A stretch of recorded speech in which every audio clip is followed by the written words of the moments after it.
I have rescued 9 dogs in my life. Thank you. I've returned 4.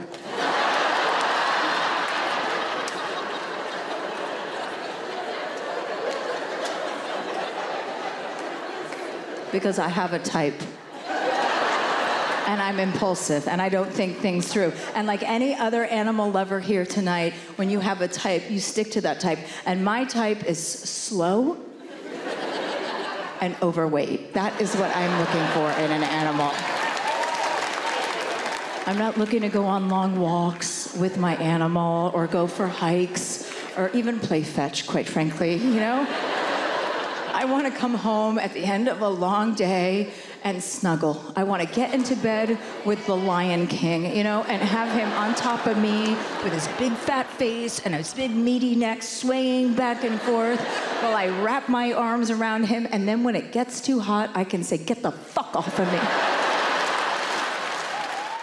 So now I have a new dog, Mary. I rescued her, or I like to think she rescued me. I don't know which is the less cunty way of putting it, but And I love old dogs. Old dogs are my jam, okay? It's so true, right? I don't want that dog that hears the doorbell and starts running in a circle and yapping. I want the dog that hears the doorbell and is like, you gonna get it? At one point, I was like, we gotta adopt a dog. I gotta take care of something. My husband said, what kind of dog you want? I said, a big one. So he came home with a lab mastiff. Do you know what a mastiff was? I didn't know. I should have Googled image. We have a pony. I have a pony. I said, she's 140 pounds. She's my go weight. Listen. I have a shovel for her shit. I wear overalls. I look like a Puerto Rican Kathy Bates. Listen. I see so much shit before 11 a.m. that's not mine. I'm a good person. She is big and black and beautiful. She won't stop growing. I call her Precious. Only a dog will give you 100% of itself. That's why they get so sad when they know you're about to leave, and why they get so happy when you come home. You are literally everything they've been looking forward to. And now you're back!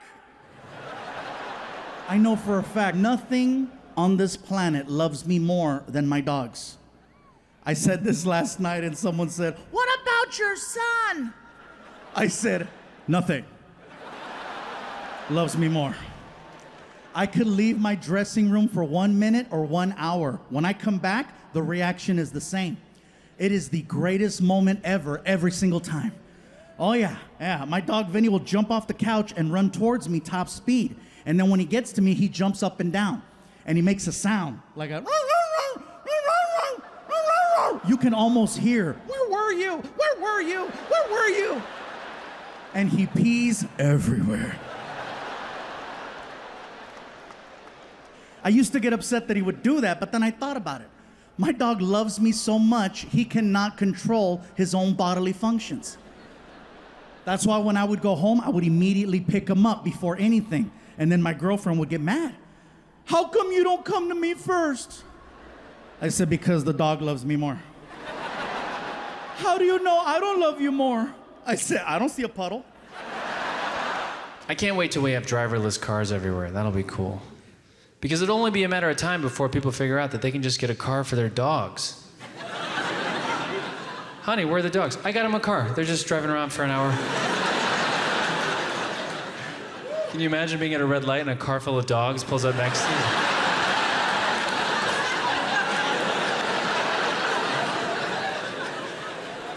Incredible. I mean, the dogs are having a great time. The driver dog's like, I knew I could do this. And if you get into an accident with some dogs, I mean, how mad are you gonna be?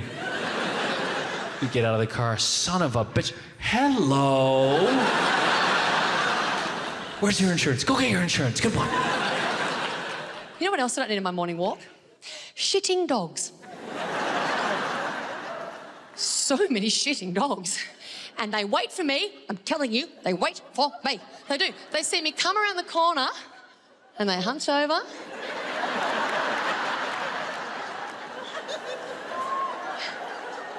And you just know their sphincter is going off in excitement.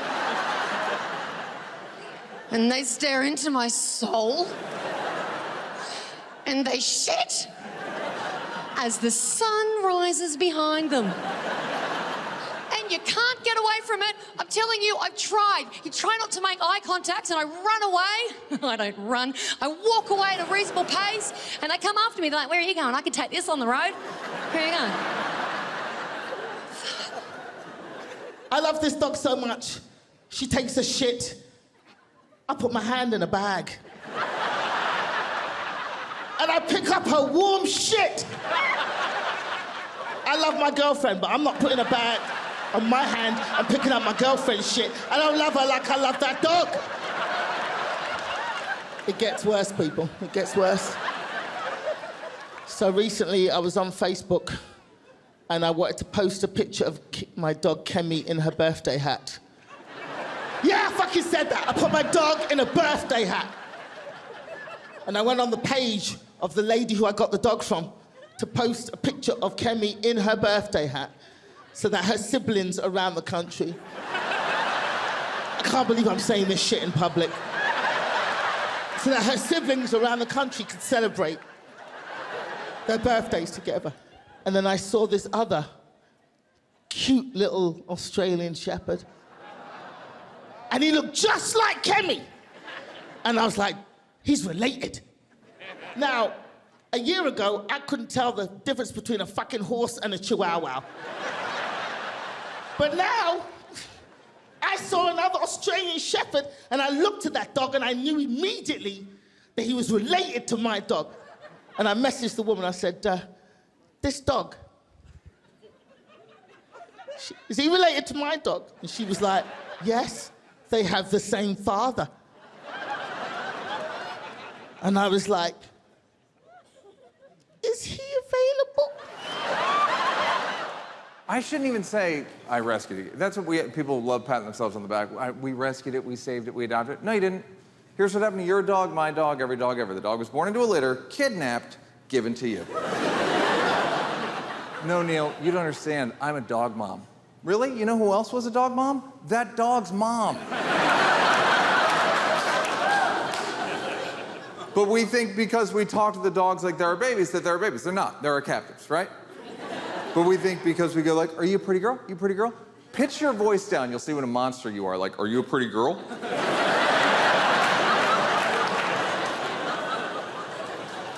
We can go outside, but I have to put a chain around your neck. Do a trick for me. I'll give you a tiny morsel of food. You're my best friend. We try to make movies about it, romanticize their relationships, like Marley and Me. You know what a dog sees when he watches Marley and Me? He sees the movie Taken, but Liam Neeson never shows up. We have a 4-year-old French bulldog. Her name is Petunia. The idea of people applauding for that little monster. I would never tell her that you applauded. It would go right to her ego, that little monster who just rubs her vulva on the carpet while staring at me in the eyes, just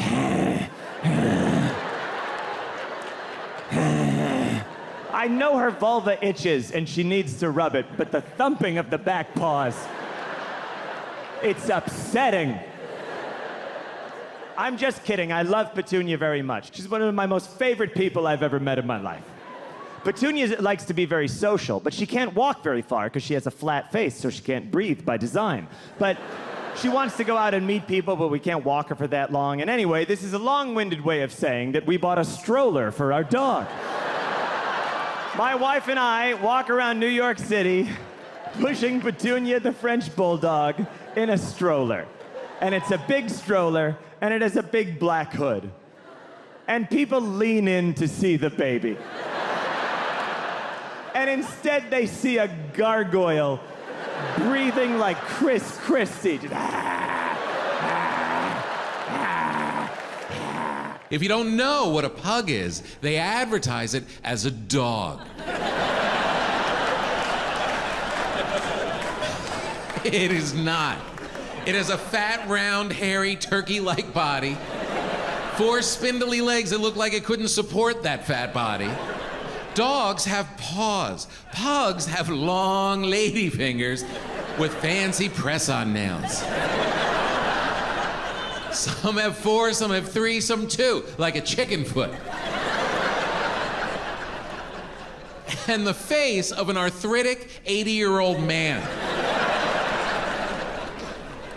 Eyes that look like it belongs on a different animal altogether. It looks like God was making it, ran out of pug eyes, and said, let's give it cow eyes, see how that goes. It doesn't go. This poor guy's got these 2 bulbous things hanging out of his skull. The lids can't even get up and over the ball. He hasn't had his eyes shut in the time I've had him. He just struggles and snores 24 hours a day. Is he asleep right now? We're on a walk. There is one reason, and one reason alone, why cats are better than dogs, and that's because cats would never work with the police. Not a single one of them. No. Okay? And it's not because the cats don't have the skill set. No, cats could end the drug trade tomorrow if they wanted to. But they said, work with the state? I don't think so. No, dog owners are obsessed with their dogs. Like, oh, my dog follows me around everywhere I go. And it's like, sounds like the NSA, honey, you know? Like, what are they listening for? It's like, oh, my dog waits outside the bathroom for me to finish, and then I come out, and it's like, your dog thinks you're doing drugs in there, and it wants to send you down the river. Every dog was born with a wire. Defund puppies. No, I couldn't even finish it, you guys. I couldn't even finish saying it.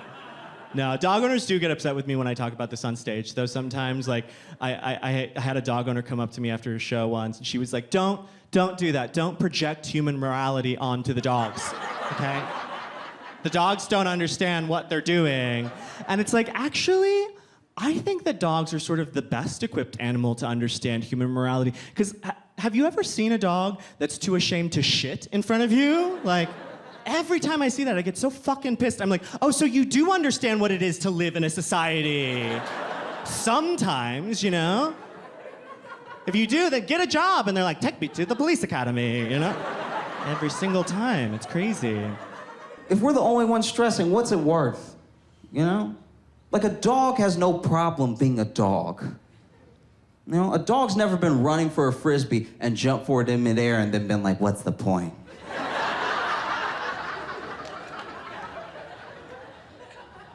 I'm just gonna catch it, and he's gonna throw it again. We're stuck in this perpetual, like that never happens with a dog. No dog is overthinking, you know what I mean? No dog is laying there getting a belly rub, being like, yeah, you rubbing my belly right now, but you were rubbing that other bitch a week ago. I smelled her on you, and we will discuss it. After the belly rub, there's gonna be a conversation. Do you understand me?